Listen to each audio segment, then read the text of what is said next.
ইমাম নববীর 40 হাদিস। হাদিস নম্বর 23, আবু মালিক আল হারেস ইবনে আসেম আল আশআরি রাদিয়াল্লাহু আনহু হতে বর্ণিত হয়েছে, রাসূলুল্লাহ সাল্লাল্লাহু আলাইহি ওয়াসাল্লাম বলেছেন, পবিত্রতা ঈমানের অর্ধেক। আলহামদুলিল্লাহ, সমস্ত প্রশংসা কেবলমাত্র আল্লাহর জন্য।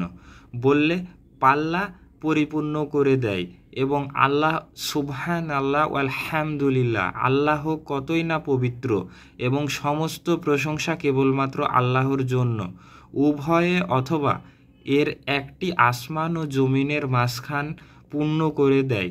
নামাজ হচ্ছে আলো, সদকা হচ্ছে প্রমাণ, সবর উজ্জ্বল আলো, আর কোরআন তোমার পক্ষে অথবা বিপক্ষে প্রমাণ।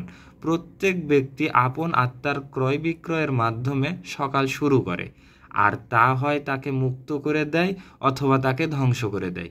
মুসলিম, হাদিস নম্বর 223।